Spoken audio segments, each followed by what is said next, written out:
Estamos de vuelta en este domingo 16 de agosto de 2015. Hablamos de elecciones cuando solo faltan 3 semanas para ir a las urnas y votar por las próximas autoridades. Nosotros nos preguntamos cómo ir a elecciones en estas condiciones. Me quedé con una pregunta guardada del segmento anterior y simplemente la quiero tirar. Decía Juan Luis, ¿cómo ir? ¿Quién va a ser parte de esto? ¿Cómo los voluntarios y ciudadanos que participan en las mesas como fiscales van a acreditar este tipo de elecciones? Para mí la pregunta es tan sencilla.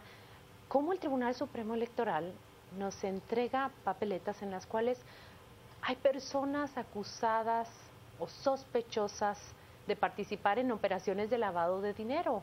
¿Cómo puede haber entre todos los puestos a elección popular personas a quienes se les cuestiona el origen de sus fondos?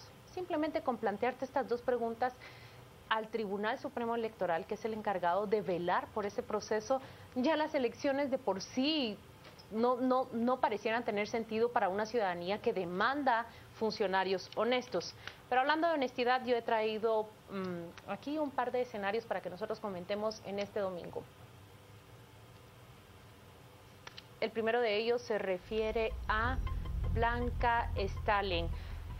Es la magistrada de la Corte Suprema de Justicia que ustedes recordarán. Su hijo resulta acusado de exigir una comisión en ese negocio que se celebra entre el Seguro Social y la empresa mexicana PISA para la atención de pacientes renales. Bien, ella, las últimas declaraciones que ha dado, reaparece la semana pasada y declara que no hay razón para que ella se retire de la Corte Suprema de Justicia. Su permiso está por vencer y lo más seguro, que concluyo yo de leer sus declaraciones, es que mañana lunes ella está de vuelta en el organismo judicial. A ver qué es lo que opinan mis compañeros sobre este caso. Yo pienso que en una democracia sólida y en un país con un proceso político más riguroso, con una ciudadanía más exigente, la señora Stalin simplemente no podría volver a su magistratura.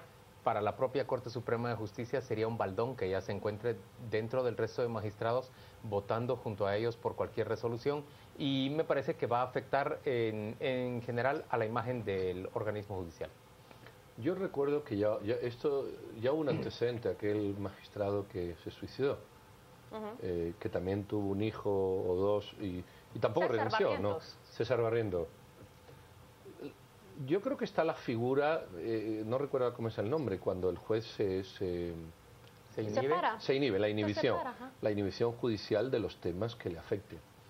Yo honestamente, claro, en un marco puramente teórico, una persona de esas puede tomar decisiones en todo aquello que no afecte, ¿verdad?, al entorno fundamentalmente de su hijo y ella, en un marco puramente teórico, y en el que se debería de inhibir. Ahora, no estamos en un marco puramente teórico, no sé si me expliqué. Y entonces se corre el peligro de que efectivamente no sea parte de la solución, sino parte del problema. Y lo que me llamó la atención es que cuando le preguntan si va a renunciar, ella dice que no, porque no hay ningún motivo para que ella se separe del cargo. Yo quisiera poner como un ejemplo sobre el cual he reflexionado cada vez que oigo las declaraciones de la señora Stalin, y es el caso, por ejemplo, si uno tuviera una empresa y de pronto tiene algunas pruebas o sospecha de que un empleado le está robando, tú se lo planteas a tu empleado, tienes dos opciones: o lo echas porque ya tienes dudas suficientes sobre su integridad. Lo otro es que el empleado, por ética y precisamente en función de esas dudas, presenta su renuncia. Y la otra es que él venga y te diga, bueno, yo sé que usted tiene pruebas, ¿sabe qué? Deme permiso con goce de sueldo para que yo tenga chance de contratar un abogado y de elucidar mi situación. Es decir, ¿les parecería a ustedes justo? Si uno no lo haría en el ámbito de lo privado, yo creo que mucho menos deberíamos de admitirlo en el ámbito de lo público. Ella ha gozado de estos 2 meses con 15 días de un permiso sin goce de salario. A mí me inquieta más la reflexión que hace Pedro, y creo que nosotros legalmente se puede defender Blanca Stalin, es cierto. Nada hasta el momento le imputa la comisión de algún delito. Hasta el momento solo es su nombre mencionado en escuchas telefónicas que dicen vamos a hablar con ella.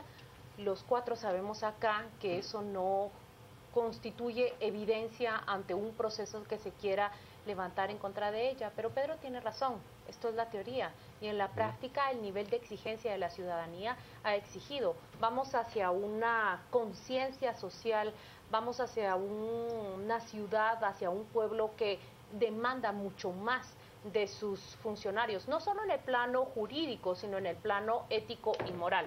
Van a ver ustedes el segundo caso que quiero presentarles, y se trata del señor Pedro Muadi, expresidente del Congreso de la República. Recuerdan que fue acusado por la Comisión Internacional contra la Impunidad porque varios de sus guardias que le cuidaron durante la presidencia del Congreso devengaron un salario pagado por el Estado. ¿Y qué sucedió? Parte de ese salario, por lo menos el 80%, fue desviado hacia una cuenta que pertenece a una empresa propiedad del expresidente del Congreso de la República. Bien, esta semana se ha llevado a cabo la declaración de su secretaria, de personal de su confianza, como ha declarado él, y ella ha dicho que todo fue su entera responsabilidad, que ella recibió ese dinero, que lo cobró, que lo desvió a la cuenta que pertenece a la empresa de su jefe, Pedro Muadi, y que él nunca se enteró, y que ella le ofrece disculpas tanto al pueblo de Guatemala como al señor Pedro Muadi porque lo involucró en tamaño problema. Mira, yo sé que me van a decir que defiendo estas cosas, ¿no? A mí cuando surgió este tema, para ser honesto, lo voy a decir como lo siento, me extrañó del señor Pedro Muadi. Me extrañaron dos cosas. Una, él. Otros no me hubieran extrañado tanto. Él sí me extrañó. Y dos, me extrañó sobremanera la cantidad. Es decir, una persona que es un empresario, que ha sido exitoso, y una cantidad que dice uno, pues chica, por 30 millones de dólares cualquiera se puede corromper, pero por 30.000 que sale ya no se corrompe todo el mundo, ¿no? Me extrañó. 600.000. No, yo sé, eran 600.000, pero 600.000 los pones en dólares y no es nada, es decir, en un contexto de alguien empresarial, a eso me refiero. Yo investigué, no hablé con él, intenté, pero no pude hablar, y la versión que a mí siempre me llegó, y me la creí, o es creíble, vamos a decirlo así, es que efectivamente pasó como dicen que pasó. Un señor, yo no sé este señor cuántas cuentas puede tener, de cuántas empresas. Él personalmente no contrata a los guardias, bueno, ni él, ni nadie del Congreso, ni el presidente del Congreso no contrata a los guardias, no sé, puede contratar un asistente. Se lo maneja alguien, y ese alguien, que ya no es el empresario que representa al señor Muadi, sí puede tener unas aspiraciones de otro nivel. Entonces, no tengo nada que compruebe lo que voy a decir, pero si a mí me pones en la balanza, que creo que es un poco tu pregunta, yo inclino la balanza que pudo ser como dice la señora que fue. Yo sí escuché la explicación de parte del señor Muadi, porque debo decir que después de que surgieron las acusaciones en su contra, él se dedicó a ofrecer explicaciones a ciertas personas, una por una. Yo escuché las suyas y lo escuché con respeto. Él me dijo que en términos generales él había hecho unos gastos onerosos respecto de esta seguridad y que se estaba resarciendo de ellos por medio de estas de parte del dinero de las plazas en el Congreso, que una parte se le pagaba a los trabajadores para mejorar su ingreso, y él había usado dinero suyo para pagarle desde el inicio del año, y se estaba resarciendo con este dinero de las plazas, porque las plazas salieron, como todo en el Estado tarda tanto tiempo en desarrollarse, salieron hacia el mes de junio o julio. Él anticipó. Él anticipó y luego estaba devolviéndose. Digamos que ya eso no casa exactamente con lo que está diciendo la gerente. Claro. Yo creo que en todo caso, me parece que el señor Muadi y su caso jurídico está delante de un tribunal. Y es el tribunal el que tendrá que resolver. Y tendrá, veo yo, con gusto debo decir también, que de parte de la Fiscalía hay una actitud cerril, como suelen ser las fiscalías, muy duras, como tienen que ser, que no creen en lo que está diciendo la contraparte y que están buscando todo el tiempo probar aquella teoría con la que ellos se han casado. Efectivamente paró en cuentas personales de él. Habrá que ver cómo resuelve el tribunal, pero a los hechos me limito. En términos de opinión pública, pues es comprensible que la gente dude y que inmediatamente la primera percepción haya sido el señor Muadi le pagó, es una barbaridad. Ahora, como bien decía Juan Luis, eso no corresponde a nosotros como ciudadanos. Si bien hay algunas cuestiones, algunas contradicciones que llaman la atención, como las que tú mencionabas, al final son los tribunales de justicia los que tienen que opinar y dilucidar cuál es la verdad, quién de los dos está diciendo la verdad. Ahora, digo algo que termina siendo positivo, por supuesto no para el señor Madi, pero termina siendo positivo para todos como ciudadanía.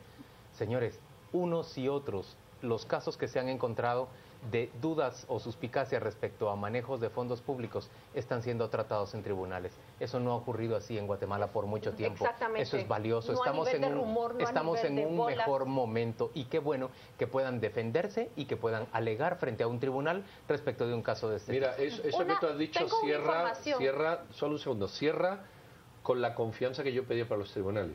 Hemos visto el Tribunal Supremo Electoral por unanimidad tomar decisiones, no se había dado mucho, la Corte Suprema por unanimidad tomar decisiones y la propia Corte Constitucional. ¿Qué fue? Ahora, únicamente una información, ya no tenemos el segmento fuente reservada, pero ¿saben qué pasó en Congreso de la República esta semana? La otra secretaria personal del señor Pedro Moadi renunció, aparentemente sin motivo ni razón, a su plaza.